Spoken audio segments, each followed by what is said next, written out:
Salam. Salam Uyg'ur davlatim. Salam. Butun dunyodagi barliq vatan sevgan.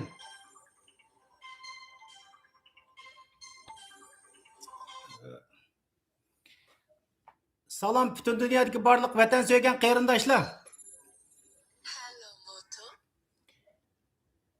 Ukam men naq maydonda sal turib ko'rishaylik. Naq maydonda men sal turib ko'rishaylik.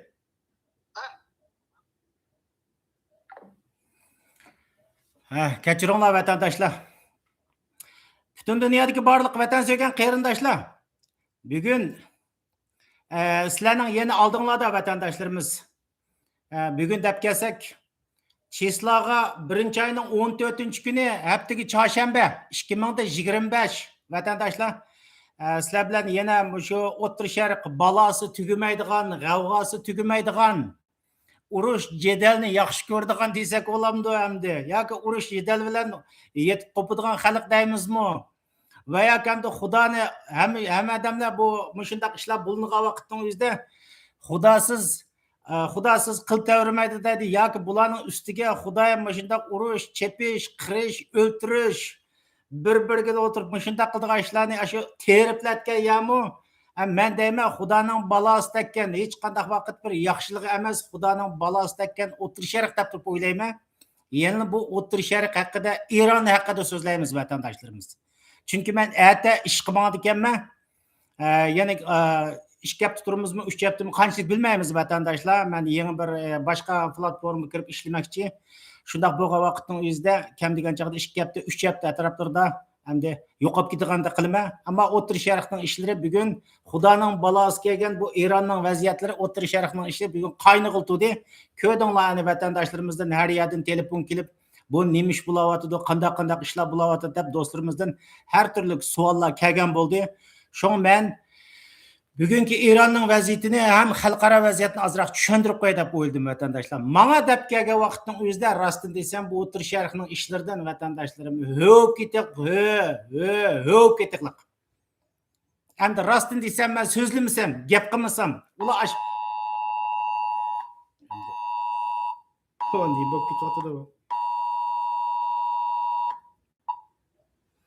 Bu telefonlar mana shunday turli ovozlar bilan u yoqdan telefon kelgan, bu yoqdan telefon kelgan, shunday oldirashlar yuradigan gap vatandoshlar. Shu O'rta Sharqning ishlarini so'zlamasam, diqqatimni buzdi. O'rta Sharqning ishlarini so'zlamasam, ular urushib qanday qilib ketaversin deymiz. Lekin biz bir jumloq bir dunyoning ichida yashayotgandan keyin bugungi Eronning ishi, Eronning vaziyati boshqa so'zlayotgan chaqda masalan Gazzaga, boshqa so'zlayotgan chaqda jiq o'xshab ketmaydi vatandoshlar. Şun bunu bazırak bir yani sözleştiğin ehmiyette bağ dep oylaymiz. Çünkü İran biz aldık sohbetlerimizde degендek Xitayning en yakın dostu. Biz 12. ayının 31. gündeki sohbette ve 12. sohbetlerimizden hemizde Venezuela bir kolu bolsa, İran bolsa Xitayning ikinci kolu, bir kolu dep kelgetdim. Şunun için bir yerde kızıkkan dostlarımızdan bu mesleki kızıkışı toğra hem memi küçüm yetişçe muşaktı birazrak bir cevap verir dep oyladım vatandaşlarımız. Xabaringlarda ben 12. ayının 31. kuni esimde qilishcha Dünya xaritasi o'zgardi degan programmamizda 3 kun bo'ldi Eronda shunday bir namoyish portildi. Bu namoyish 3-kuniga qadam qo'ydi. Ertadan o'tib ketsa bu ishlar namoyishlar kengaydigandek turdi. Deb o'zimniki shu 1-qatimlik suhbatda va 2-qatimlik suhbatlarimda doimdagidek deb keldim. Ham bu yerda men misol qilib keldim vatandoshlarimiz. Xitoy kommunistleri bilan islom kommunistleri o'xshash bir paralel hech qanday bir farqi yo'q bularning. Eron mollalari xuddi Xitoy kommunistleri Tiananmenda qanday bostirgan bo'lsa, islom kommunistleri mo o'xshash usulda bostirdi degan gaplarni biz deb keldik vatandoshlarimiz. Deganimizdek bu juma kuni Iron hokimiyati nayt ko'p insonlarni qirib etgan bo'ldi vatandoshlar. Ben bu hafta bu yerda First Post'ninki Palki Sharma Padiyanninki xabarini men qanchalik odamni qirvatdi bu to'g'riliq ko'ztima vatandoshlar. Endi vatandoshlar shu qirilish masalasi kelgan vaqtning o'zida bugun ba'zi medialarda chunki talash tortish ba'zi mediada 5-600, ba'zi medialarda 3,000, ba'zi medialarning o'zida 10 necha ming degandek. Endi bu yerda Palki Sharma Padiyanninki programmasida First Post'da bu yerda 12 ming odamni İran mediasi mushundaq dedi deb turibdi. Shuning uchun biz bu yerda İran mollarining 12 ming odamni o'ltirayotganligini biz bu yerda deymiz vatandoshlarimiz. İranning ishiga kelsanglar, namoyish hozirmi davomlashyapti. Endi İran mollalari ko'chaga o'zini qo'llaydigan, yoshlarning ko'pinchilari hokimiyatga qarshi ekan bu yerdagi zaten o'zini qo'llaydigan qiyirlardan, bolalardan shakllangan odamlarni ko'chaga to'kib, yana burunga o'xshash to'laydigan shu Isroilga o'lim, Amerikaga o'lim deb qiyirlar, ayollar, bolalar bu namoyish qilyapti. Endi bu dunyodagi globalchilar, kommunistlarning medialari bo'lsa, mush medialarni ko'rsatib yurdi. Bu İran hokimiyati bu yerdagi namoyishni talto'kis besiqtidi. Kontrol bizning qo'limizga o'tdi deb shunday dedi. Ammo undan boshqa shu İran bilan bevosita aloqasi bo'lgan To'ysi TV har turli kanalni ko'rsak, İrandagi namoyish yana davomlashyapti. Bu yerda İran hokimiyati etishni davomlashtiryapti vatandoshlar. İran hokimiyati shunday bir qonliq bostirgan bo'ldi namoyishni. Biz ilgari deganimizda qonliq bostirgan bo'ldi. Ammo bu yerda qonliq bostirish masalasi kelgan vaqtda dunyoda har turli talash tortishlar vatandoshlar. Ba'zilar deydi İran inqilobi qo'mondonlik shtabining armiyasi buni bostirdi deb shunday dedi. Men unda qarmayman bu yerda. Bu masalaga men unda qarmayman. Chunki İran inqilobi qo'mondonlik shtabininki askarlari asosan Parislardan tashkillangan. Bir davlatda har qanday qilib bo'lsin bir bostirish bo'lgan chaqda oldirib o'zining askarlarini samaydi, ham o'zining askarlarini oldirib rad qildi vatandoshlar.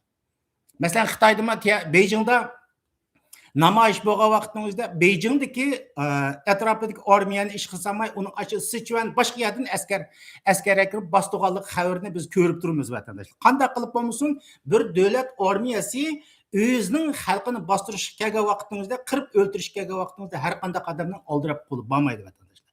Shuning uchun bu qatimki medialarda deyotgan gaplarga İran inqilobi qo'mondonlik shtabi bu o'zining odamlarini qirib tashladi deganga men ishonmayman vatandoshlar. Bu yerda İran mollalarininki, mening bilishimcha İran mollalarining bu namoyishchilarni bostirish ishiga İran qo'mondonlik shtabi rad qilgan mening tushuncham. Eng oxirida Xamenei qanday qilgan degan chaqda bu yerda Iroqdagi Şia militanları deydi, Şia güçlerini, Şia qoralıq güçlerini keltirib bostirgan degan nuqtada men. Bunda xabarlar nayt az chiqdi, ammo men mushuni ishonguvchilardan vatandoshlar. İrandagi namoyishni İran markaziy qo'mondonlik shtabidagi askarlar emas, İran mollalar buni rad qilgandan keyin Iroqdagi Şia qoralıq kuchlari, ya'ni bu yerda Iroqdagi Şia qoralıq kuchlari degan Şialar arablar vatandoshlar. Yani Şia dinideki, Şia'nın İslam dininin içindeki Şia mezhebideki Irak'taki Şia qoralıq güçlerini akilib turib bostirgan degan nuqtada men vatandoshlarimiz. Chunki ular qanday qilib bo'lmasin, o Eronlik Parislar bilan arablar bir millat emas. O bir mazhabga e'tiqod qilgan taqdirning o'zida. Shuning uchun uni Eron hokimiyatining uni qo'laylarcha, osonlarcha bostirdigan ish yo'l shu. Yoki uningki masalan qilib qolgan asosan Libnondagi uni asosan o'lib bo'ldi. Lekin İran mollalarining asosliq Shia qurolli kuchlari bu yana Iroqda bor. Hem ikkisi bir chegara oson qo'lay kirib chiqalaydi. Ham mushbana bilan mushunda bir qatlyomni mening bilgan doiramning o'zida İran mollalari bevosita Iroqdagi Shia militant kuchlarini, Shia qurolli kuchlarini, arabdan tashkillangan Shia qurolli kuchlarini akilish orqali buni bostirib o'tib turib qarayman vatandoshlar. Endi bu xabarni xabar betim sizlar qizadi qanchalik odam o'ldi boy deganimizdek men bir xabarni bir ko'zday Palki Sharma Padiyaniki qanchalik odam o'ldi tili ingliz tilida ozroq anglaymiz. Bu yerda nimishqa degan vaqtimizda shu son masalasi kelgan chaqdimi zaten bu yerda Xitoy tarafida deyapmiz, bu yerda tipik musulmon davlatlar ilgari Eronga qarshi bugun endi Eronda ish chiqqan vaqtdan keyin Erondagi uchurlarni yurishirdigan yapadigan bo'ldi vatandoshlarimiz. Bu haqda haliqi uchur nayt aniq emas. Har medialar qarsanglar, shuning uchun men bu yerda ishonchlik bo'lgan uchurni men ko'pchilik yetkazaman.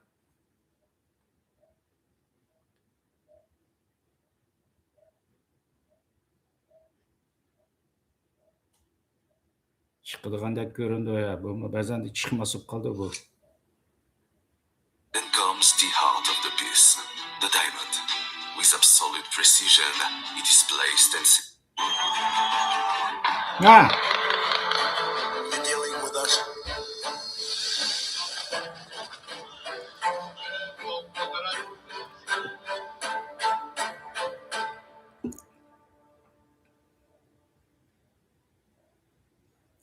Qarasаңlar We 12 said ming. yesterday that Iran had four options to stop the ongoing unrest, and one of them was violence, a brutal, merciless crackdown.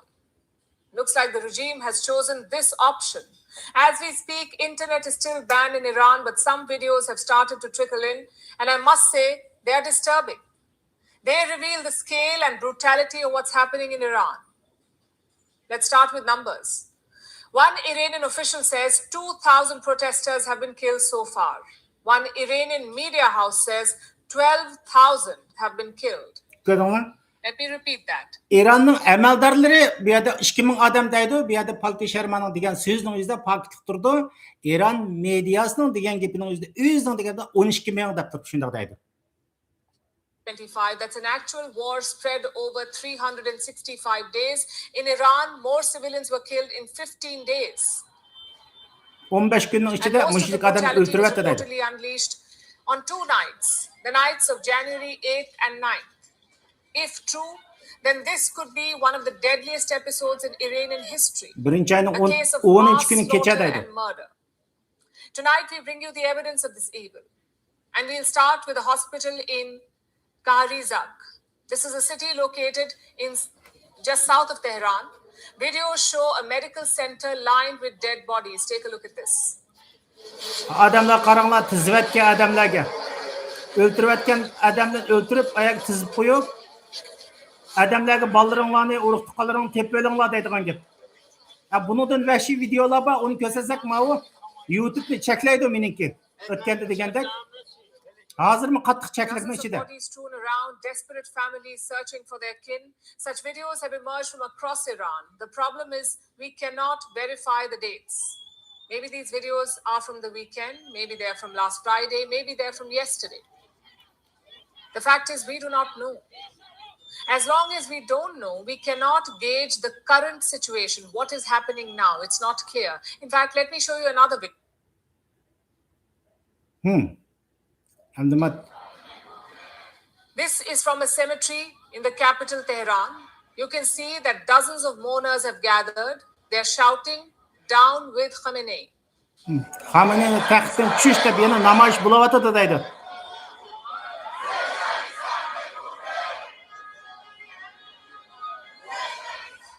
Again, the date is unknown. Let me show you two more videos. They were shot from two different Iranian cities, Tehran and Bandar Abbas. Both clips show massive rallies and marches. Take a look. Eronning o'xshamagan ikki shahardagi namoyishlarni ko'rsatyapti vatandoshlar. Ahvollarni. Bu yangi chiqqan video Telegram so'zida deb Palki Sharman deyargan.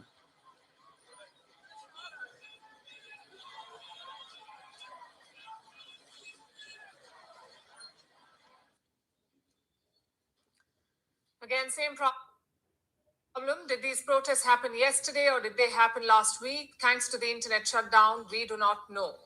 Internetlarning Let's hammasini leave these uzayotgan deydi. videos aside. Instead, let's look at eyewitness testimonies. Some Iranians have been able to make phone calls today. And here's what some of them are saying. I will quote eyewitness accounts. I saw it with my own eyes. They fired directly into lines of protesters and people fell where they stood. We are fighting a brutal regime with empty hands. Quruq qo'l insonlarni Here's qirayotgan another deydi. testimony. Even remote neighborhoods of Tehran were packed with protesters, but on Friday, security forces only killed and killed and killed. O'ltirish, Seeing it with my o'ltirish, own o'ltirish eyes qildi made me Aisha so dedi. unwell that I completely lost morale. Friday was a bloody day. Ular to'liq o'zining axloqini yo'qotdi. This is Juma what kuni most 1-oyning witnesses are 10-chi saying, kuni that muhim kun Friday dedi. was a turning point. Bay But why is that? Let's look at the timeline. On January 6th, the exiled Reza Pahlavi called for a public protest. He's the son of Iran's last Shah, Reza Pahlavi. He asked the people of Iran to turn out on January 8th, which was Thursday. So on January 8th, Iran shut off the internet. Their plan was to hide the crackdown from the world. Still, Bu da 6 minutlik keldi, tugay deb qoldi. Bu da anlasaqmı, yana o'xshash vatandaş 6 minut, 5 minutlikmi? Shu Irondagi butunlay internetlarning hammasini uzib yotgan, mundaq odamlarni qirgan, buning muhim bo'lgan nuqtasi shu 1-oyning 10-kuni, juma kuni bu qirishni boshlagan degandek yana Ironniki ozroq muloyiza qildi, hali shohniki o'g'lining qaytib kelish jarayonlarini u bu degan gaplarni so'zlaydi vatandoshlarimiz. Reallik shundaq.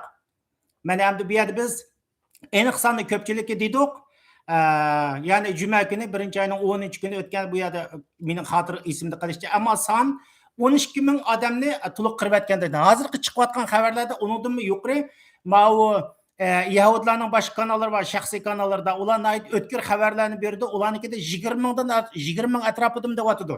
Bu BBC'ning ba'zi muloyizachilarga chiqyotdi. U yerdan bevosita inson huquq organlariniki Ironda ishlayotgan inson huquq organlarining bergan ma'lumotlarida 20 mingdan eshib ketish mumkin deyotdi vatandoshlarimiz. Mayli qanday qilib bo'lmasin, oz bo'lsin, jiq bo'lsin bir qatliamni Iron mollolari, Iron kommunistlari mana shunday qildi vatandoshlarimiz. Xuddi deganimizdek shunday.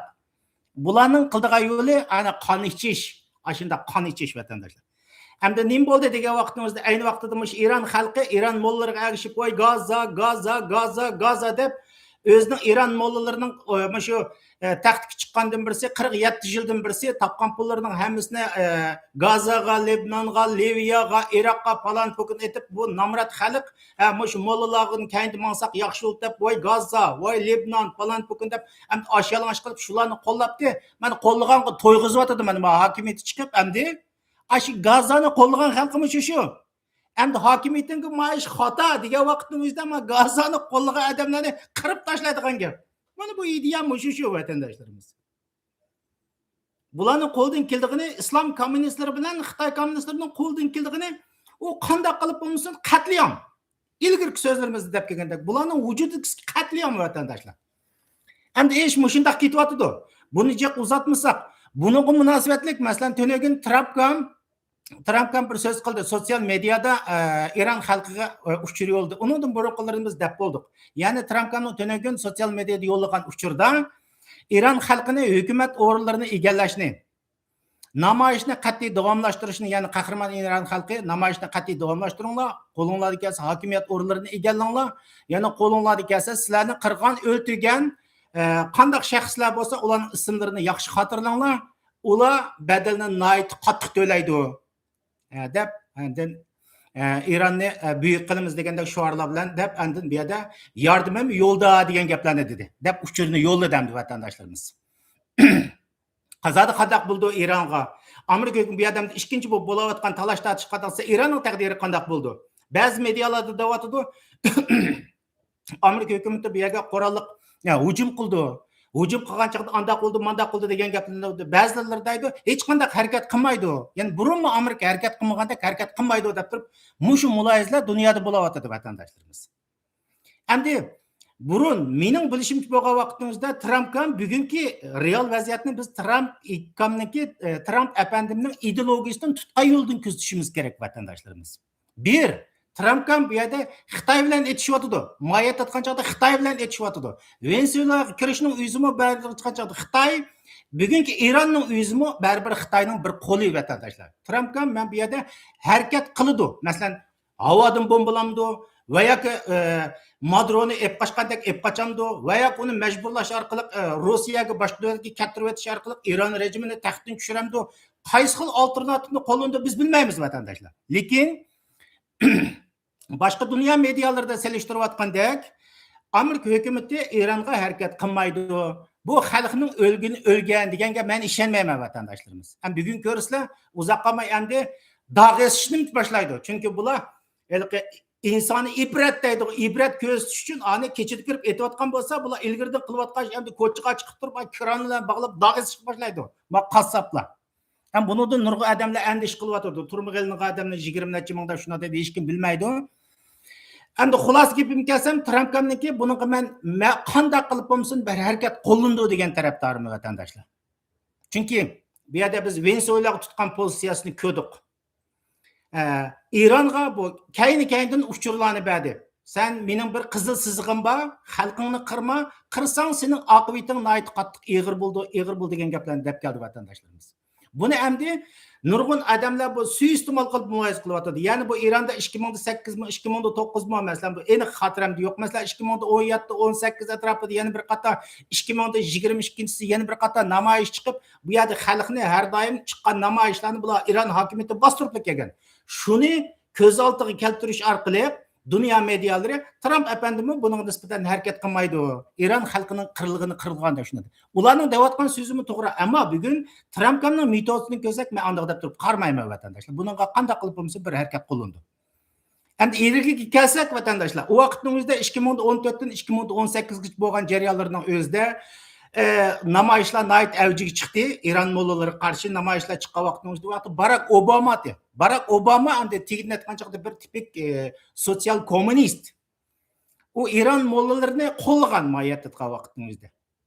Masalan, Eronning ayni vaqtdagi kesik bo'lgan yadro so'kti deganni asli keltirgan, 50-60% gacha uraniumni quyildirsang bo'ladi degan, Yevropadami Fransiyalar bular shu vaqtning o'zida 2014-15-yillari atroflarining o'zida shu xalqqa qirib namoyish oxirlashgandan keyin masalan Eronniga echiyotgan, masalan 70-80 ga o'xshash yo'lovchilar aeroplanini Yevropamiz setib olmoqchi bo'lgan. Zaten Barack Obama davrida bo'lsin, bu Erondagi namoyishlarga hech qanday ko'ngil bo'lmagan vatandoshlar. Undan keyin 2022-yili Mahsa Aminining namoyish bo'ldi, 2-3 oyga suzildi. Shu vaqtning o'zida xilijik odamni, ba'zi mediada 500 ga yaqin odamni o'ldirdi deydi, dag'isib o'ltirishlar bo'lindi. Bo'lgan vaqtning o'zida bu yoqda ya'ni sotsial kommunist tarafdori bo'lgan, endi biz shunday deb mulohaza qilamiz. Masalan, Jo Bayden hokimiyati bor. Jo Bayden hokimiyati buning nisbatan hech qanday bir qattiq inkas bildirmagan. Shunga bu yerda dunyo medialari uchinchi bu qatimki namoyishdimi Amerika hukumati buning qilsa hech qanday harakat qo'llanmaydi degan nuqtani mulohaza qilyapti. Shunga men bu yerda ko'pchilikka aytib qo'ydim.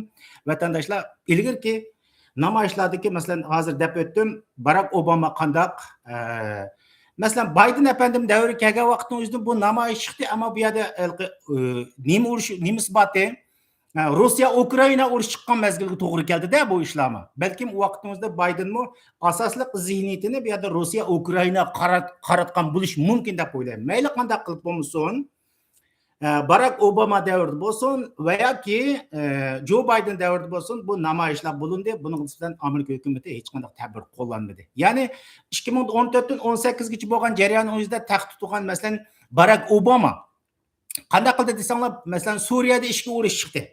Shu vaqtning o'zida mening bilishim qadar 2017-18 Suriya urushi eng keskin vaziyatga chiqdi. Chiqqan vaqtning o'zida Barack Obama shunday dedi, sen xalqingni qirma, sen ani qilma, mani qilma, ustingga harakat qo'llanaman dedi. Bashar Asad xalqning o'ttirisiga kirib, masalan xlor bombasini ishlatdi. Ozgan 500 ming insonlar o'ldi, o'lgan vaqtning o'zida deb qo'yib, bu Bashar Asad hokimiyatiga nisbatan hech qanday harakat qo'llanmagan. Shunga bu yerda shu xulosalarning hammasini chiqarib o'tirib, yo'q, Trump kelgan vaqtimizda Trump bunday harakatlarni qilmaydi degan nuqta turyapti. Men xulos gapim Trumpning psixologiyasidan buni nisbatan mayli qattiq bo'lsin, mayli yumshoq bo'lsin, chuqur bir harakatni men chiqadi deb o'ylayman vatandoshlarimiz. Endi qaysi usul bo'yicha bo'ldi? Masalan, mening tushuncham bo'yicha bo'lgan vaqtida shakl biroz Venesuelaning shakliga o'xshab qoladi deb o'ylayman. Chunki Trumpning hozir qadar deyotgan so'zining o'zidan Rossiya Ukraina urushini to'xtataman, men jiq insonlarning o'lishini xohlamayman deyotgan so'zlarining o'zidan, masalan, Venesuelani ko'z oldimizga keltirsak, Venesuelanimi nayta tinch usul bo'yicha Maduroni Amerikaga olib ketish orqali u yerda bir cho'ng bir ishga urush, ushaq chekishlarning oldini oldi. Bu nayt yaxshi bo'ldi.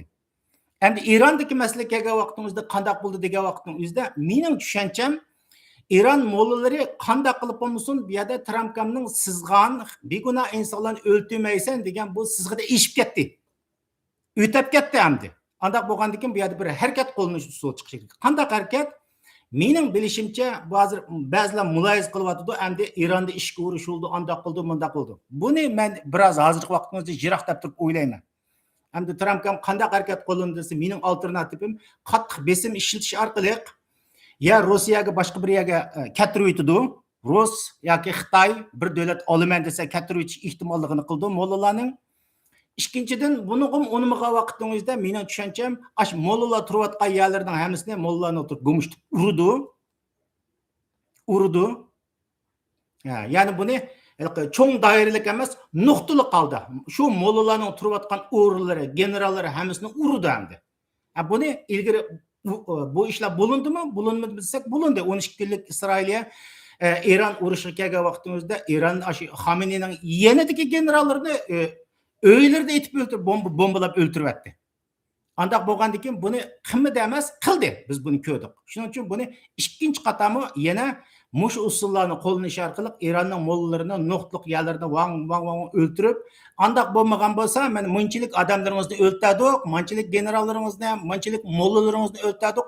Siz tusingiz, o'lisiz andaq bo'lgan bo'lsa, degan vaqtimizda ular yolverishi mumkin. Yolverish orqali andaq bo'lgan bo'lsa, men hayotimni saqlab qolay.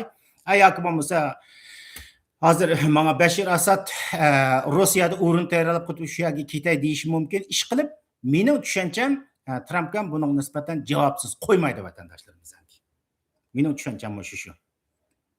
Endi men bu yerda bu ish mushundaq ketsa vatandoshlarimiz, bu yerda Eron vaziyati to'g'riliq men doim to'xtaldim vatandoshlarimiz.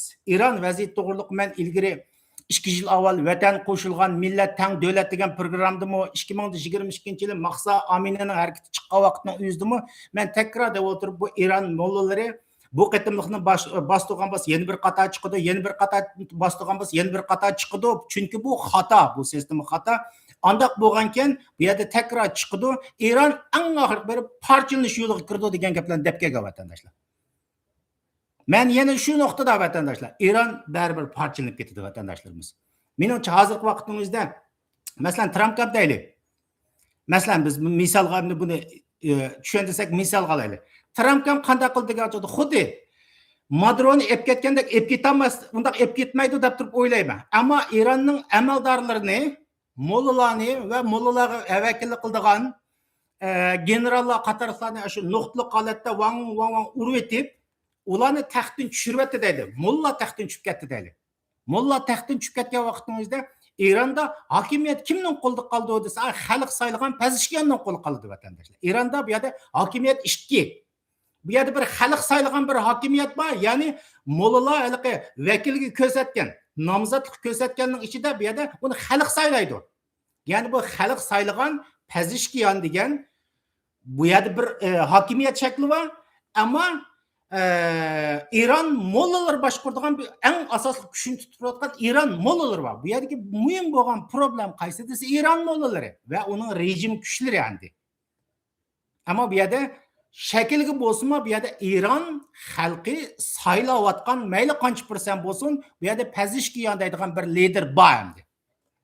Bu yerda Amerika hukumati, Trump hamla bu yerda shu asosli kuchni tutib turadigan Eron va Eron mollalari atrofida urayotgan vaqtning o'zida Eron molla rejimi anda bo'lsa tushgan vaqtimizda bu yerda huquq kimga qoldi degan vaqtimizda hozirgi xalq saylagan Pezeshkiyanning qo'li qoldi degan gap. Undaq bo'lgan vaqtimizda Eronda hozirgi vaqtimizda ishga urush chiqmaydi deb turib faraz qilaman vatandoshlar. Ammo masalan Pezeshkiyanga qoldi deylar. Xalq saylagan lider masalan Pezeshkiyanga qoldi. Men u yerdan Amerikaga keladigan shoh Obo degan gapni demay turman vatandoshlarimiz. Men Eronning davlat ishchiligini desam, masalan Pezeshkiyanga qilib qoldi deylar. Qolgan vaqtning o'zida bu davlatning ichi qanday bo'ldi desam, u davlatda ya tok yo'q. Yetarli emas. Suv tugigan, pul paxal, ishlab chiqarish yo'q. Hammasi bir kabutski. O'tganki suhbatlarda hammasi kaput holatga kelgan. Buni adaq bo'lgan bo'lsa, buni Pezeshkiyan Eron mollaridan bu davlatni bevosita qurib chiqish kerakmi? Chuqur qurib chiqman desa, bu yerda Amerika g'arb dunyosining ustiga yuklagan, bu yerda embargosidan qutulish kerak. Embargodan u davlat qutulmay o'tirib, mayli u yerda Pezeshkiyan taxt kuchsiz, u davlatning iqtisodiy yaxshilanmaydi vatandoshlar. Buni Xitoy suymagan ashundaq. Shundaq bo'lgandan keyin bu yerda Pezeshkiyan masalan bir nuqtaga keldi bu yerda. Chuqur g'arbga o'zining ishigini etish kerak. Anda bo'lsa bu yerdan o'tirib g'oyasi qazilish kerak. Bir davlatdan qazilish kerak. Asldan charchab ketgan, chaqchikidan yerilib ketgan bu davlatni asli keltirish kerak. Mushu nuqtani asli keltira olsa, Eron bir butun Eron bo'lib turdi. Buni asli keltiradigan aql, idrok, ilm-fan xodimlari, bilim odamlari bo'lmagan bo'lsa, taqdiri qanday bo'ladi desa, ayni Sovet ittifoqi o'xshaydi deb turib o'ylayman vatandoshlar. Hatta Sovet ittifoqidan battar bo'lib topildi. Sovet ittifoqi parchalangandan keyin ayni vaqtda Sovet ittifoqi ichidan butunlay iqtisod Masalan, Sovet Afg'on urushi orqali butun iqtisod bu yerda davlat GDP'sining 25% ishlatish orqali Sovet Ittifoqining iqtisodi tal-to'kis tugagandan keyin bu taqilishga majbur bo'lgan. Mening bilishimcha, shu Pezeshkianning qo'li bilan bu iqtisod hech qanday bir narsani hal qila olmaydi, yana nomrodlik ushoq cheklardan qutlanmaydi. Eng oxiri Irondagi masalan hozirgi hokimiyatdan norozi bo'layotgan faqatla shiyalik jihatlardan Iron mollalarining po'qini yalayotgan Ozarbayjonliklar ve yoki bir turkum odamlar anda hozir biz o'zimizning yo'liga mangaydi. Bu yoqda kurdlar bor bu davlatda. Masalan 80 milyon, 85 milyon, 90 milyonga degan bo'lsa-da, hozirgi media chiqayotgan chog'da 40-50 milyon, 40 millionga yaqin, 35-40 milyonga Ozarbayjonliklar bor. Hozir ham ular Ozarbayjonliklar shu Eronliklar bilan Shia mazhabida bo'lgandan keyin hamda o'shalar o'zining nimasini Eron mollarining po'qini yalab yurdi rasm degan vaqtingiz. Endi bu yerda muhim bo'lgan narsa iqtisod kelgan vaqtingizda bu o'ngshalmagan avalsizda qanday qildi? Anda bo'lsa Ozarbayjonliklar o'zining yo'liga minishga majbur bo'ldi. U yoqda kurdlar bor. Bu Eron hokimiyatlar masalan sunniy mazhabidagi kurdlar o'zi qanday qildi degan chog'da o'zining yo'liga mindi. Masalan, doim degidek bostirib kelayotgan Eronning ichida Siston, Balojiston deydigan yer bor. Bular masalan Pokistonda hozir Balojlar rayoni bor, o bir turkum u yerda hozir Eronning tarkibida ilgari bir qator degan bu yerda. Pokiston urushi bo'lamdi degan programmamda buni 2 yil avval men deb o'tgan. Yodinglarda bo'lsin, bu yerda bu urushning bo'lish bo'lmasligidan qat'iy nazar bu yerda Baloj masalasi dunyoda kun tartibga keldi degan. Ya xatirlasanglar masalan Eron Pokistonga bomba atdi, Pokiston Eronga bomba atdi, shunday ishlar bo'lgan. Bu shu Eronning Siston, Balojiston rayonida bo'lgan. Bu Erondagi Siston, Balojiston xalqi hatto Erondan chiqib ketish orzusida bo'lib, ular bir Baloj davlati bo'lish orzusida vatandoshlar. Har qanday bir narsa bir davlatni iqtisod tutib turadigan bo'lsa, bu pochilishga kelib chiqadi vatandoshlar. Hamda shu pochilish jarayonining o'zida u yerda chegara belgilanmasa, masalan, kurdlar chiqib ketimiz degan bo'lsa, bu yoqdan Ozarbayjonliklar chiqib ketimiz degan bo'lsa, hozirgisini misol qilaylik. Ana bu yoqdan Siston, Balojiston ular chiqib ketimiz degan bo'lsa, san bo'ysunmaymiz markaziy hokimiyat degan vaqtimizda nima chiqasa, ustidagi qurol sayraydi vatandoshlar. Qurolliq u yerda chegarani belgilaydigan urush chiqadigan gap vatandoshlar. U yerda masalan Eronning Saudiya Arabiston chegaralangan yerda u yerda arablar bor. Yana u yoqda Türkmenlar bor, yana bir Qashqoy deydigan u xalqlarmi bor. U yerning mezi mening bilishimcha kelgusida cho'qim chug'uludi. Pezeshkian masalan taxtni oldi deylik. Tinch holat olgan taqdirda o'zida iqtisod bir narsalarning hammasini joyiga keltirolmaganida qolgan millatlar o'zining yo'liga mangadi. Yo'liga mangaman degan vaqtimizda anda qolgan bo'lsa, chegara belgilangan qanday qildi degan bir-biriga urushga kirdi vatandoshlarimiz. Shuning uchun men burunqi suhbatlarimdan tortib hammasi deb kelganim, bugungi dunyo bir etnik milliy tarkibga bo'linish dunyosi vatandoshlarimiz. Shuning uchun o'zingizni Uyg'urdan cho'ng turkchilikning hammasini qo'ying. Sizning chegarayingiz aniq.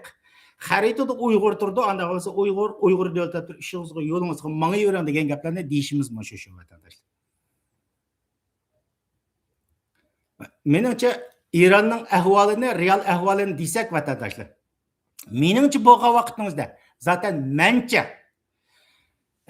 tushuncham qanday bo'lish kerak degan vaqtning o'zida Amerika hukumati misol deylik, Eron hokimiyatini, rejim hokimiyatini qattiq bombalab, mollalarni turayotgan, ya'ni armiya qo'mondonliklarini qattiq bombalash orqali ham shuning bilan birga Erondagi butun etnik millatlarni, Ozarbayjonni, kurdlarni, Siston, Balojistonni dahshat bir qurollantirib, u dul Eron molla hokimiyatining saqchi o'rinlari, Eron molla hokimiyatini qo'llaydigan armiya hukumatlar ashinin qarshi qo'yib birtimak. Qira anda bo'lgan bo'lsa, seni 47 yildan beri qanchalik qirgan bo'lsa, sen qir banda bo'lgan bo'lsa, kira ma yo'lga deb turib, men shunda qilgan bo'ldim. Qurolning nochisini tashlab berib, anda bo'lgan bo'lsa, havodan bombalab berib, Eron mollalar turibdi, ya'ni qolgan xalqning hammasiga qurol tashlab, havodan tashlab etdim. Tashlab turib, seni qurolga qatgandan keyin sen o'tirib qurol bir ot uni deb turib shunday dedim. Shunda bo'lishni men umid qilmayman vatandoshlar hozirning o'zida. Buni qanday deysanglar vatandoshlar? Chunki bu yerda Iron to'liq parchalanib ketgandan keyin, masalan, ayndaq ishga urush chiqib parchalanib ketgandan keyin nima bo'ldi desanglar vatandosh. Buning oxiriga berib bu Iron bilan, ya'ni bir hokimiyat qolgan Iron bilan Ozarbayjon o'rtasida urush chiqdi. Chunki bu yerda azarlar qoralandida, azarlar qoralangandan keyin bu yerda uni bostirish uchun bu yerda Paris va yoki Ironga vakillik qilgan bir kuch uni bostirishga majbur bo'ldi. Bu yerda ish Ozarbayjon bilan Ironga tutishdi. Endi bu yoqda Siston, Balojiston rayonidagi o xalqlar qo'zg'alib, Iron hokimiyatiga qarshi chiqqan vaqtda uni kim kirdi degan vaqtda Pokiston kirdi vatandoshlarimiz. Siston, Balojiston xalqini bostirmadi. Chunki bular qurollanib ketsa, bu mening bu ish Irondagi bu Siston, Balojiston xalqining qurolli harakati mening Pokistondagi Balojlar rayoniga ta'sir qildi. Ta'sir qildi deb Pokiston oralashdi vatandoshlarimiz. Bu yerda bir o't qaynaydi rostdan degancha. O't qaynaydi. O Buloj xalqi yana azroq bir qismi Afg'onistondan bor vatandoshlarimiz. Bundaq bo'lgan vaqtning o'zida ashu rayondagi etnik milliy xalqlarningki orasiga bir o't kirdi. Bir-birida qirishish, o'ltirishlar kirdi vatandoshlar. Bu nimaga foydali degan vaqtning o'zida vatandoshlar. Bir Ironning talab-tukuz chugulib Xitoy u yoqdan netib hech nimani ololmaydigan holat kelishga bir foydali bo'lgan bo'lsa, ikkinchidan ashu Pokistonda tatib Irongacha, Afg'onistonda tatib Irongacha bo'lgan ashu rayonlarning o'zida hamma go'musht partib o'ltirishlar bo'lingan vaqtida u rayondagi Xitoyning Ipak yo'ldan boshlatgan bu quruqliq yo'li tamoman bomba portlash holatiga tushdi vatandoshlarimiz. Bu vaqtimizda Xitoyning quruqliqdagi Ipak yo'li tamoman to'xtaydi. Her yerda portlash, o'ltirishlar, urush bo'lgan yerning o'zidan u Ipak yo'lining poyezdi mangolmaydi vatandoshlarimiz. Har qanday bir davlat o'zining ishga aholisida urush bo'layotgan vaqtimizda taqaydi. Xuddi Polshami Xitoyning Ipak yo'li mangadigan Ipak yo'li masalan Polshadan o'tib Germaniyaga keldigan Polshaliklar taqidi. Yo'q, bizning rayimizda urush bo'layotdi. Bu bexatarlik, biz buni taqaymiz dedi. Xuddi shuningga o'xshash bu Irondagi ishlar shu kengayib o'tirib Pokistonga, Afg'onistonga bu yerda etnik bir urushga kirgan vaqtning o'zida Xitoyning Ipak yo'ldagi bu poyezd yo'li tamoman to'xtaydi, kabutski bo'ldi. Endi bu ish endi yana bir ozroq kengayib, masalan, bunaqa radikal diniy kuchlar kirdi deylik. Va yoki ilgirdan ziddiyati bo'lgan masalan shiyalar qanday qildigacha shiya bilan Sunnilar o'rtasida urush jidli bor endi. Urush jidli bor. Jidal bo'layotgan bu doim kengayib shiya sunniy urushiga aylanib ketishi mumkin vatandoshlarimiz. Chunki boydigimizdek o'tgan suhbatimizda bu Iron mo'llari ishchidagilar qo'llamagan taqdirning o'zidimi o'tgan suhbatda deb o'tdik vatandoshlarimiz. Ishchidagi xalq qo'llamagan taqdirdami uni Hindistondan qo'llaydigan shiyalar chiqishi mumkin. Pokistonda qo'llaydigan shiyalar chiqishi mumkin degan. Ayni Iron xalqininki namoyishni bostirganlarni nerdan chiqdi? Bu mening bilishimcha Iroqdagi arab shiyalardan chiqdi. Bu shiyalarni bir tarafdan qo'llashi mumkin bu hokimiyatni. Shuning bilan bu yerda bir gom urush portlaydigan ishlar chiqishini men orzu qilaman. Am bu undaq ishlar kengaygan vaqtning o'zida na ketgan chaqda hatto O'rta Osiyoga ham ketishi mumkin vatandoshlar. Demak, bu yerda bu ish cho'ngaysa Xitoyning Ipak yo'lidagi barliq temir yo'l liniyasini har kuni gom bomb portlaysa tugaydi vatandoshlarimiz. Bu mush ishlarga ep bordi deb turib o'ylayman kelgusingizda. Ammo bu mening orzuyim, shunday bo'lishini umid qilaman deb turib o'ylayman vatandoshlar. Lekin men Ironni buningdan keyin endi bir vaqtning masalasi, bir butun qoladi desa men ishonmayman vatandoshlar. Bir butun qoladi desa men ishonmayman vatandoshlarimiz. Shuningdek bu masalani mushagicha to'xtalsak vatandoshlarimiz, mushagicha to'xtalsak, endi bu Iron, O'rta Sharq, Gaza, buni deb kelsak, Xudoning balosi kelgan bu insonlarning ichida problem tugamaydigan insonlar bu. Hozir Suriyada yana chiqadi ko'rsizlar. Hozir Suriya degan Ahmad Shoriya anda qolib ketdi, munda qolib ketdi. Voyda u yerda PKKniki masalan Suriya qurolli kuchlariniki SDG deydi. SDG kuchlariniki 100 mingdek qurol u yerda turdi. U yoqda Druzlar rayoni turdi. Ahmad Shoriya hukumatı qurolni topshirib, Mayezga tajovuz qilib turdi, urush qilib turdi. Turkiya men Suriyani parchalatqizmayman deb unga yordam berib turdi. Endi bu yerda Ironning masalasi chiqqan chaqda bu bundaq qiladi. Bu yerda Turkiya hukumati hozir 5ning o'zi qattiq datda. Hozir Turkning medialariga kirsak o'tirib, endi bu yerda ishga urishib ketsa qanday bo'ldi? Pochilashib ketsa qanday bo'ldi? Hammasini o'ylaydigan o'zining davlatning manfaati. Turkiyanikimi? Voy mustaqil bo'lib ketsin, pochilinib ketsin, adavamiz bu yerda 40 million azar do'stlarimiz mustaqil bo'ldi degan gaplarni hech qaysi bir medialarda anglab baxmadim. Qanchalik ko'chman keldi. Men ilgirki suhbatlarimda degan vatandoshlar. Qaysi suhbat dedim men bilmayman. Men buni takror dedim ilgari. Turkiya ortiq bir ko'chmanlarning davlati deb degan vatandoshlar. Turkiya ortiq bir ko'chmanlarning davlati u. Ko'chmanlarning davlati bo'ladi. Bir davlatning ishga qurilmasini qanday kuch yemirib yiqitayotdi deganchada biri düzensiz degan shu vaqtning o'zida. To'xtovsiz kelgan ko'chmanlar u davlatni shu shumirib yalash orqali quritib tashlaydi. Ikkinchidan undaq nomratlar har turli ideyadik odam kirgan ekan, u davlatning ichidan setib oldigan odamlar nihoyat oson chiqadi vatandoshlarimiz. Terroristlarni setib olish mumkin. Uning ichidan har turli yaqindagi setib olish degan vaqtimizda shu davlatning dushmanlari demakchi endi. Ma'lum bir davlatning dushmanlari. U yoqda radikal kuchlar kirgandek unda foydalanish nihoyat oson ish qilib tilish bo'lmaydi. Shuning uchun men ilgirki suhbatlarim degan Turkiya ortiq bir ko'chmanlarning davlati deb. Turkiya tayyorlik qilish kerak. Bu faqat vaqt masalasi. Amerika masalan, xulosa desam, Trampning psixologiyasidan u rayonda qonliq bir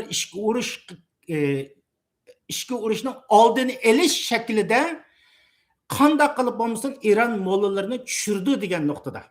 Ma gap aniq bo'lib ketsin. Ammo boya degan qonliq qirishib ketsa, urushib ketsa bizga mandaq foyda bo'ladi degani bu mening ko'z qarashim, Erkin Ro'zning ko'z qarashi vatandoshlarimiz. Ma'ni farqli tushunib olinglar bilamda, yana Amerika mandaq qilgan deydi, undaq qilgan deydi o'tirib, Aralus Amerikani tillashga, bana izlashga turayotgan odamda buni Erkin Ro'z bir yerda o'ng'iga o'xshaydi demanglar. Hozirgi Trampga masalan Venesuelani qanday chiroyli hal qildi? Menchi bo'lgan vaqtning o'zidami u kiriblar harbiy jihatlardan harakat qilinishdagi oson gap. Ya'ni shu Eron xalqining ichida 40-yillik bo'lmasin. Deb o'tirib buni bir chiroyli usul bo'yicha hal qilgan bir yo'lni izlayotdi deb turib qo'ydim. Bu Trampning tutgan psixologiyasi. Ammo mening tutayotgan yerim bola Washington millat boy degandek Parislar bilan Ozarbayjonliklar bilan Kurtlar bilan Sistonliklar, uning kendidan Qashqaylar, bu yoqni o'tib Pokiston bilan chegara o'tirisida, Afg'oniston bilan chegara o'tirisida shunday urush bo'laversa, buni qo'llaydigan kuchlar hamiyalardan kelaversa, bir-birini qo'llaydigan kuchlar bu urush kengayib o'tirib, hatto Markaziy Osiyoga kassa deydigan bu men Erkin Ro'zining to'g'ri tushuninglar, men shunday inson. Chunki bunda bo'lishdi kassa bizga foydali deyapman. Bunda bo'lishidagi sababi vatandoshlarimiz. Bizni hech bir zaman so'zda deb keldim mushkamgacha, bizni hech bir zaman musulmon, islom degan mamlakatdan birisi qo'llab boqmadi. Birisi qo'llab boqmadi. Hey, Uyg'ur, sening manfaating nada? Sening manfaatingni o'ylagan tarafda to'g'in. Deb o'tirib takror so'zlayapmiz. So'zlasakmi insonlar birdan Gazada turib vaqirda ko'rsizlarni. Turkiyada yarim kalni go'shtni shu shaloqqa yeb tashlaydigan bir sarang chiqib o'tirib qanday qildi ashadi. Bugun Gazaning ishi nima bo'ldi? Gazaning ishi kelgan chaqda yo'q. Ammo bizning boshdan oxir deyotgan yerimiz o'zining milliy manfaati, Uyg'urning milliy manfaati nada? Boshdan oxir deyotgan. Shunga doir bir WhatsAppda bu shu leksiyarimni yaxshi ko'radigan do'stlarimiz bir qarindishim do'stimizning so'zini avatibga keyin qo'yib birma. Bu mening so'zim bo'lmay chiqib hozir vatandoshlarga tashqi dunyomizda shundaq men shaklda fikr qilayotgan do'stlarimiz ham ko'payayotgan o'xshaydi. Menchi ko'p endi. Lekin bir qarindishimiz WhatsApp to'ptirdi so'zlabdiki, bu naytib bir ovoz tepibdi. Buni menga avatib, ham o'sha leksiya qilsangiz bir so'zini qo'shib deb qo'ysangiz deganda, shuni men buni hozir men keyin anlatmayman vatandoshlarimiz. Shuni anlatib bo'lgandan keyin endi men suhbatni oxirlashtirman. Xulosa ish mushundaq vatandoshlarimiz. Ham bugun ayni vaqtida Gaza deb vaqirab ketganlari, Gaza deb vaqirab ketganlar nima bo'ldi? Yo'q. Ham bugun Eron xalqi qirilyapti. Hokimiyat ayni vaqtida Gazani ozod qilamiz degan Eron hokimiyati ham bugun o'zini qo'llagan xalqni qiryapti vatandoshlarimiz. Ham buning nisbatan ovoz chiqaradigan bir yer bormi? Yo'q. Dinmi yolg'onchilik, hammasi yolg'onchilik bo'lib chiqyapti vatandoshlar. Gazada vaqirganlar biz ilgari leksiya dedik, Sudan to'g'riliq vaqirdimi? Sudan to'g'riliqmi tinch? Bugun İranliklar o'zi qirilyapti. Qirilyapsa bu to'g'riliq, "Ey, ma qilayotgan ishing xato bo'lsa, o'zingni xalqini qirmada o'tirib, buni vaqiraydigan odam bormi?" Yo'q. Bu yerdagi birdan-bir nuqta nima deysan? Dunyoda endi 3000 yildan birisi qirilgan chaqdami qirilib, eng oxirida bir hayot saqlanib qolgan shu Isroiliyadagi 5-6 million yahudiga butun dunyoning o'shib kelganini men ko'rdim bunga. Masalan, Gazzaning ishiga kelgan chaqda butun dunyodagi bu kommunistlar, musulmonlar hammasi qo'zg'aldi. Onda bo'lgan bo'lsa, Irondagi o'layotgan bugun inson ya buning kelgan chaqda tip-tinch bir odamning gapi yo'q. Sudanda o'layotgan inson te musulmon buning kelgan chaqda tip-tinch. Bu yerda biz xulosani chiqardik-ku bu yerda. Hammasining tubki qarashtirish nuqtasi shu bechara yahudlar qarashtirishga. Dinmi shu-ku bularning deyotgan dinimi shu-ku rosti degan chaqda. Dinning programmasimi shu-ku. Arabning podg'ini ko'tarish, yahudiga qarashtirishga shu-ku endi. Bu islom degan dinning programmasini shunday kelganini ko'rdik. Zaten men ko'rdim buni. Biz Uyg'urlarni demay qo'yaylik. Uyg'urlar uchun ovoz chiqarg'i yo'q. Vatandaşlarımız. İşning real ahvolini shunday ko'rdik. Men oxirida vatandaşlar, shu ko'pchilikniki talabiga asosan men bir do'stimiz shunday yaxshi so'zlabdiki, ikki so'z qilibdi. Men bir shuni bir qo'yib beray. Hozir 45 minut ketdi, bek uzatmayli. Eng oxirida vaqt yetsa, men yozgan do'stlarimizning savollari bormi? Uningga qarayman, shuni oxirlashtiramiz. Bo'lamda do'stlar, men topay buni.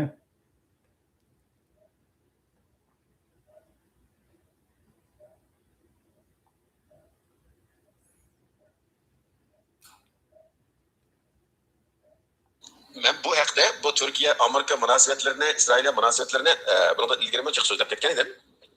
Men shuningcha qo'zg'amoqli deb so'zlagan edim. Turkiyaninki butun iqtisodiy, enerjisi, texnikasi, iymoni, puli butun narsa shu Amerika parchalayman deyotgan, Amerika o'zgartirman deyotgan davlatlarga qilinayotgan faoliyatlarga qarshi bo'ladi. Bundan keyin ham shunday bo'ladi. Turkiyaning tashqi siyosati shu arablar parchalanib ketmasin, Eron parchalanib ketmasin. Sudan bir olsun, Yemen bir olsun, Suriye bir olsun deb bütün tapkan pulu okugan namazı, ibadeti, dünyalık ve ahiretlik hemmeşi şunu bilen bulatılır. Amerika ular parçalayma deydi, başka devletlerde erken demokratiya olsun deb özü sistemden almıştırma deb onun kuşarıp buludu. Türkiye bütün dünyalık ve ahiretlikini oturup koyup bular parçalanması gelip bunun mebdak salıdı. Doğru. Oturlukta bir yerde bir nemi yok. Uygurlarga bir to'g'ri keladigan hech qanday siyosat yo'q. Bizning nemi chatligimiz Sudan parchalanib ketsa, bizning nemi chatligimiz Suriya parchalanib ketsa, bizning nemi chatligimiz dunyoning qo'ng'i o'tib ketsa, biz Uyg'ur o'zimiz o'ylayapmiz, voyjon deb ovozimizni chiqarmayapmiz. Bizning nemi chatligimiz arab dunyosi parcha kutamda, kuyib kutamda, o'tib kutamda. Nima uchun ko'rsa o'zininki hali tushliq kunni ko'rdi. Biz o'zimizning manfaatini izlab tepib, bizga nima foyda bo'ladi deb bundan izlash kerak. Mushunchalar parchalanishdan bizga nima foyda chiqadi? Qaysi taraf to'saq biz manfaat ola olmaymiz, xalqimizni qo'g'day olmaymiz, Uyg'urning manfaatini ilgari sura olamiz deganni o'ylash kerak makallasi bor. Adamlar. Bizim neyim çatırımızı ulan Müslüman dostum. Müslüman boz yüzü gelmezse cennetçesi yüzü çığırdı silahı açmarım da. Doğru. Kaysı bir eret cennetçesini yeri diye koltuk kıstırıp. Hem de özünün isabatını verdi o. Bizim şu Allah'ın özümüzün isabatını vermez. İran parçalandı, Arabistan parçalandı. Bizim neyim çatırımız, bizim neyim işimiz yani. Dünyalık ve ahiretlik bir menfaatimiz yok. Sudan'ın birlikleri, Yemen'in birlikleri toxtatıp Uygur'un yapıp cennet saplamaya diyeceğim. Buna bir şey yok. Biz bu özümüzden depsendi kılıngan, sünnetsiz kapırlar tarafından depsendi kılınatkan, aşı milletimizi oylaş bizim aklımız, bizim imanımız, bizim borcumuz. Başka demde bizim neyim işimiz. Biz bilen neymiş bula atamdı o. Şimdi bak 5 secde kılıp namaz okuyan adamlar Uygur'un uğusunu eslep koyup atamdı o dünyalık ve ahiretlik. Sen neymiş esleyse ey Uygur. Senin neyim çatırın otur şerif parçalandı tutulanamdı. Sen özlerinin açsınlığını, özlerinin menfaatini uyulamam sen. Özlerinde çıkış yolu tapmam sen. Hadi. Uygurlar şunu unutup kalması gerek. Şunu his kılış gerek. Özleri turvatkan, chet elde yaşavatkan insanlar için nihayet bir oyuncukdek, küçük meseledek tuyuldu. İnsanlar matematik hesap kılış gerek. Bunundan 5 yıl evvel milyonluğa Uygur, meyli üyüste olsun, meyli cami miçitlerde olsun, yaratkan ilgisini tilgilip, tayret edip, namaz okuyduğun, din kışınırgan bir millet daha var. Sahnede kançılık olsa devranla, halıgan milyon desin. Bir devletten içindeki adamın bütün adamını Allah dikizmeydiğine yakapırıp koydu. Hiçbir yerde namaz okumaydığı halak yakap koydu. Muşunçular işlerini kıgırtıp oğa ağırlıkta. Muş hazır sizler birlikini qo'llaymiz yoki Müslüman dünyası başına ketmesin deydigan shuarlarning ostida qaysi davlat sening uchun bir qiz yiqib baqdi ey. Milyonlagan insonlarni kafir qilib o'tgan bir vaziyatda sening yoningda turib, sening uchun nima qilib berdi? Nimalarni so'zladi? Sana qanday egi chiqdi? Dunyo va oxiratlik sening nima dardingni angladi? Muşunçular vaziyette yanıp Türkiye'nin siyasetini yıkılıp O'rta Sharqdagi bütün Arab davlatlari bo'lgan munosabatda yoki musulmon dunyosi bilan bo'lgan munosabatda o'zingning manfaatini topolmay Arablarning birligini qo'g'dayman desang, shu gapni deyish kerakki, hozirgi bir vaziyatda to'g'ri gap qog'ozga mo'g'adni deb qo'ydim. Arab davlatlarining birligini qo'g'daganligi xuddi Xitoy Xalq Jumhuriyatini qo'g'dagan bilan o'xshash. To'g'ri. İranning birligini qo'g'daganlik, Xitoyning birligini qo'g'daganlik. Hech bir vaqt o'zining manfaatini nima uchun o'ylamaydi bu odamlar. Paçlansa nima bo'pti? Sening nima chaqirgan? Sening boyligidan sana bunun bir beremdi. Bunun tutuqidan sana pashlab beremdi. Bu davlatlar o'zining manfaatini o'ylab siyosat qiladi. Shunda qilmagan bo'lsa sening uchun ezilgan 20-30 millionlagan insonni Alloh degizmaydigan yerga kelib qo'yib 5-10 yilingizda mushning aralashmagan. Men so'rab chapan arablar, O'rta Sharqdagi barcha insonlar Iran, qog'oz yo'lbos Iran. Sen bularni haqqini qo'g'dagandek nima ish bo'ldi? Bular sen nima qilib berding sen bularning birligini haqida gap qilsa yoki bularni dushman ko'rsa? Uyg'ur qachon o'zining manfaatini izlaydigan bo'ladi? Kallani silkish kerak, kichik masala emas. 30-40 milyon insonni Allohsizlashtirish, dinsizlashtirishga sabab bo'lgan, mushning ovoz chiqarmay, o'zininki dinga bo'lgan bo'lsin, musulmonlik bo'lsin, dunyo va oxiratlik uchun qarindoshlari uchun bir qiz ovoz chiqarmayotgan bu maymundagi insonlar uchun tuproq birligini qo'g'dash, ularning diniy birligini qo'g'dash, uni buni bir qo'g'dash emas, uxlab cho'sh. Kiyimi qilma adam o'zining beshini tashlaydi. Kiyimi qilib bo'lmasa, taskanlarni qashlayolmaysan. Biz qanday qildik? O'zimizning oilasidan, onamiz bo'lsin, ochimiz bo'lsin, singlimiz bo'lsin, aka inlarimiz bo'lsin, inson qilibidan chiqqan depsendishliklarni qilsimi? Hech nima qilolmay, o'zimiz manfaatini topolmay, biz kun Turkiyaning keyinda, biz kun Iranning keyinda, biz kun Palonning keyinda deb hozirgacha yo'limizni topolmay yuramiz. Numus. Sening uchun avval chiqarmagan davlatlar, millatlar uchun senmi avval chiqarma, qarab qo'ymagan chiroy. O'zingning manfaatini izla. Ey Uyg'ur, ko'zingni och. O'zingning xalqini o'yla. Mushu vatandaşlar. Do'stlarimiz yaxshi ko'ribdi, menga suhbat qilmoqchida qo'yib qo'yinglar, angladinglar, nayt o'tkir, amjonliq so'zlar. Buni ortiq yeyishning hojati yo'q. Aqli bor. Zarrichilikli aqli bor. Xitoy tarafidan planliq holatda boshqa taraflarga agashtirilayotgan insonlar bo'lmasa, zarrichilik aqli bor odam buni tushuna oladi vatandoshlarimiz. Bila oladi. To'g'ri? Men bu deyman. Arabning mingi pochini kutlab mening nima ishim? Gazzaning tugab ketishi bilan mening nima ishim? Turkning nimaning bo'lib ketishi bilan mening nima ishim? Burunda tap shunda deyapman vatandoshlarimiz. Mening manfaatim Arab bilan emas. Uyg'urning manfaati Turk bilan emas. Uyg'urning manfaati Iron bilan emas. Uyg'urning manfaati Uyg'urni so'ygan tarafda. Uyg'urni qo'llagan tarafda, Uyg'ur bilan birga bo'lgan tarafda vatandoshlarimiz. Biz bu gapni deb keldik vatandoshlar. Nayt yaxshi so'zlagan bu qarindishimizga Alloh rozi bo'lsin deymiz. Vatandoshlar, millatdoshlar, Uyg'urlar vatandoshlarimiz. Yana deydiganimiz Uyg'urlar oqqarni yaxshi tushuninglar vatandoshlar. Dinda o'tirib sup qilib o'qitib menga odamlar bo'lsa, men to'g'ri deyotamdi, xato deyotamdi, meni o'tirib o'yinib turib dasabmanglar. Masalan, misol qilaylik, Turkiyani olaylik. Turkiya hozir qadar Suriyaning birligini qo'g'dayman, aqlmadi. Turkiyada turkmanlar bor. Vaqtga qolsa Turkiyadagi turkmanlarga qurolmaymi dashilar. Iroqning o'zidan Musul, Kerkuk degan rayonning o'zida eng boy rayonning o'zida turkmanlar bor. Men ayni vaqtdagi suhbatlarimda turklar shu Musul, Kerkukga bir topancha bermidi dedim. Ashlar ularni shiyalar, Musul, Kerkukdagilar mening bilishimcha. Ashlarni Daeshchilar kirib qanchalik qirdi, Turkiya uning yordam bermadi. Bugun yani İran'daki ayni qilib shu chiqdi. Masalan, İran'daki Ozarbayjonliklar biz zaten bu İran hokimiyatini zerikdik. Hozir hokimiyat kasimi bizni assimilyatsiya qiladigan Farslar hokimiyati, hozir mollalar bizni masalan shiyalik ostida assimilyatsiya qilyapti. Uning biz podg'ini yalayapmiz. Ammo bu yerdan masalan Amerikadan pahliviy kelgan taqdirning o'zidami bu Fars millatchiligi bo'yicha yani bizni assimilyatsiya qildi. Unda bo'lsa ko'tak kashimida o'tirib mushu İran'daki Azerbaycanlıklar veya Türkmenler kötürülüp çıkan vaktimizde mi? Yani Türkiye hükümeti aynı Suriye'yi kullangan, Irak'ı kullangan usul boyunca yok biz İran'ı parçalat kozmayımızda oturup bütün enerjisini aşına kaşlaydı vatandaş. Şunun için ben burundan tatip o Türkiye ve Türkiye'deki bir Türk'üm ezip kalan Türkistançılarının şuarlarına zaten burun işenmegen ben hazırım işenmeymen bunun keyin mi işenmeymen vatandaşlar. Bugün benim söhbetim müşahit olsa vatandaşlar. Xudo bo'lsa, men ata tijaman ish qilmasam, yana 2-3 hafta yo'qolib ketamiz. Kelgandan keyin ko'rishimiz vatandoshlar. Men bir ozroq ma yozgan do'stlarimizniki so'zlarini anglab boqay, uni ko'rib boqay, uni keyindan shundan men suhbatni oxirlashtiray.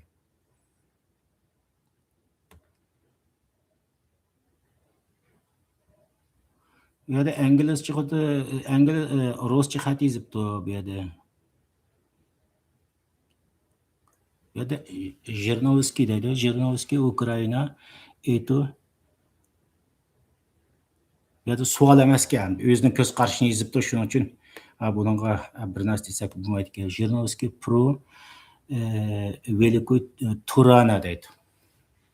Bu yerda Zhirinovskiy Rost yozibdi, Zhirinovskiy pro Великий Turan deb shunday deydi. Zhirinovskiy o'ylab ketdi-ku do'stim. Bu shuning orzusi, mening bilishimcha, Rossiyadagi Zhirinovskiy olib birin tugab ketdi. Demak, uning qo'llaydigan Turanskiy ideologiyasi mencha o'ylab ketdi vatandoshim. Xatomi-ya? Balki men sizga xato demadim, Zhirinovskiy tugadi. Tugab ketgan, o'lib ketgan. Menimcha 2020dan 22gacha oraliqda. Bu yerda bir do'stimiz Ruscha xat yozibdi. Привет deb shunday deydi. Ruscha, "Mana привет" deb salom berma, привет. Спасибо вам.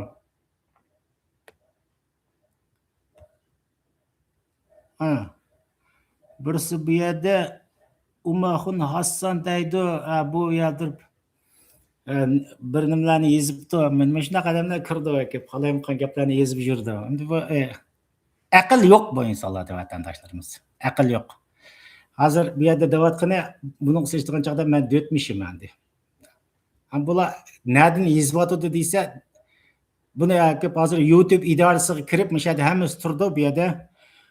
Bu yerda Ummu Hassan bir malanda shunday deydi. Hozir buni masalan YouTube kiriblar, YouTubedan o'tirib saqchiq desak, birdamda chiqadi buning qanday qadamligi.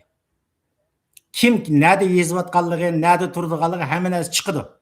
Men ta 2018dan tortib bir odam qo'pol so'zlab mana shunday tillab ushaqcha narsa hech qaysini men az qilmadim, ammo tushirib qo'ydim. Az qilmadim. Ammo men bugun sizlarga deb qo'y vatandoshlarimiz, har narsaning bir cheki bor. Diqqat qiling. Paket xidasini o'tirib qo'ying. Tushunmagan narsalar bo'lsa tushunishimiz, yeyishimiz. Ammo to'ntaq o'tirib haqorat bir narsa desangiz bir kun keladi. Saqchi kelgan vaqtimizda biz hamma narsani saqchida tizimdagi bersak, bizningki advokat tutsak tutqidak, nima qilsak qildak pul yanchig'imizda bor. O'zingizga ish topsiz deydigan gapim. Madaniyatli bo'ling, ilmiy bo'ling do'stlarimiz. Men telefonim turdi, WhatsApp turdi, hammasi Messenger uchiq turdi. Tushunmagan nuqtalaringiz bo'lsa, qo'ysangiz bo'ladi. Biz bunida o'g'itish qilishimiz. Ammo haqorat hech qanday bir narsani hal qila olmaydi. Xo'sh, unda qo'ygan bo'lsa vatandoshlarimiz, keyin ko'rishgacha omon bo'linglar. YouTube kanalimga yanada vatandoshlar, YouTube kanalimga a'zo bo'lishni unutib qolmanglar. Eng chong yordamimiz andin taqib qo'yishni unutib qolmanglar vatandoshlar. Kommentar deganni yozaveringlar. Hozirning o'zimni cheklayotdi o'tgandim degan bu yerda. Ba'zi davlatlardagi chiqmaydi. Ba'zi davlatlarda yerim chiqadi, ashunda qilib qo'ydi vatandoshlarimiz. Men bu dunyodagi global gruppalarga, islomchilarga falan bugun erishib, ani g'ajilaydigan, mani g'ajilaydigan, tiktang, andaq debdi, mamadaq deb degan gaplarni deb bersam, buning sonlarimi degan eshib ketadi. Necha minglarga olib ketadi. Dunyo mana shunda bu sotsial media degan ma'lum birlar pul berib, mani qisadigan gap vatandoshlarimiz. Bu yerda cheklayotdi. Shundoq bo'lsa-mu, biz qo'limizdan kelishicha buni tirishyapmiz. Shuning uchun vatandoshlar, sizlarning eng chong yordaminglar a'zo bo'lish, barmoqlar besib, chiroyli fikrlarni yozib yoki savollaringiz bo'lsa, chiroyli savollarni yozsanglar, hamma o'qib, hamma keyingi javob beraman. Ingliz yozsangizmi bo'ldi, rus yozsangizmi bo'ldi, norveçcha yozsangizmi bo'ldi, xitoycha yozsangizmi bo'ldi, turkcha yozsangizmi bo'ldi, ish qilib, men unga javob bergichilik, tarjima qilib iqtidorim bor. Ashuna qilaylik. Bu yerda ba'zan do'stlarimiz bir narsani yozyapti. Endi yana birsini deb qo'y vatandoshlar, bu yerda o'chirib o'tisizlar keyin deb. Hozir men YouTube'dan nahmaydan qilayotgan chaqda yozgan do'stlarniki keyin men buni oxirlashtirgandan keyin buni YouTube analiz qildi vatandoshlar. Analiz qilgan vaqtdan keyin men hozir yozgan narsalarning hammasi avtomatik o'chib ketadi ekan. Buni men o'chamayman hech qanday vaqt. O'chamayman, ammo bular YouTube o'zi analiz qilib qayta qo'zg'atdi ekan mana.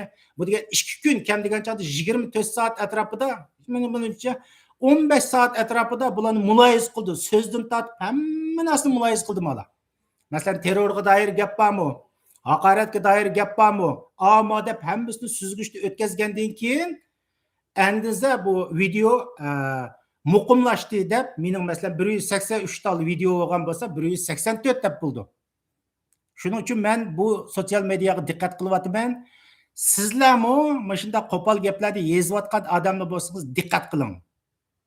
Bu Yevropada shunday bir odamga az qilmasa ishi yo'q, ammo azli qilib qolgan vaqtingizda buning ziynini o'zingiz tortib qolasiz. Bo'lganda bo'lgan bo'lsa vatandoshlar, keyin ko'rishimiz. Omon bo'lgaysizlar. Xo'sh.